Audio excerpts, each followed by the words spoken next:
इचलकरंजी जवळच्या कबनूर इथं दारूच्या नशेत होणारी शिवीगाळ आणि मारहाणीला कंटाळून पत्नीनं 2 मुलांच्या मदतीनं 58 वर्षीय पतीचा खून केल्याची घटना घडली। बाळू बामणे असं मृताचं नाव असून पोलिसांनी पत्नीसह दोन्ही मुलांना अटक केली आहे।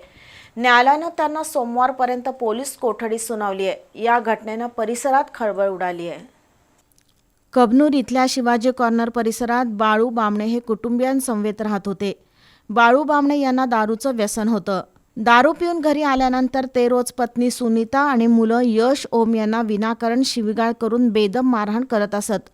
गुरुवारी रात्रीही बाळू बामणे दारूच्या नशेत घरी आले आणि त्यांनी कुटुंबातील तिघांना मारहाण करण्यास सुरुवात केली। वर्षानुवर्षे सुरू असलेला जाचाचा उद्रेक होऊन रागाच्या भरात सुनीता, यश आणि ओम यांनी बाळू यांना लाथाबुक्क्यांनी मारहाण केली। याच दरम्यान त्यांच्या पाठीत चाकूनं वर्मी वार झाल्यानं गंभीर जखमी होऊन बाळू बामणे यांचा मृत्यू झाला। हल्ल्यानंतर घाबरलेल्या कुटुंबानं हा खून नसून अपघात असल्याचं भासवण्याचा प्रयत्न केला।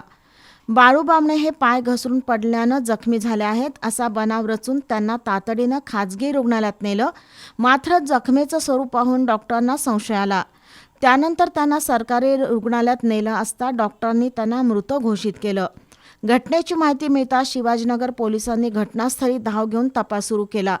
सुरुवातीला मुलांनी पोलिसांना उडवाउडवीची उत्तरं देऊन दिशाभूल करण्याचा प्रयत्न केला, मात्र पोलिसी खाक्या दाखवताच त्यांनी गुन्ह्याची कबुली दिली। सततच्या जाचाला कंटाळूनच आपण टोकाचं पाऊल उचलल्याचं त्यांनी सांगितलं। पोलिसांनी पत्नी सुनीतासह यश आणि ओम यांना अटक केली आहे। आरोपींना न्यायालयात हजर केलं असता त्यांना सोमवारपर्यंत पोलीस कोठडी सुनावली आहे। या घटनेमुळे परिसरात मोठी खळबळ उडाली आहे।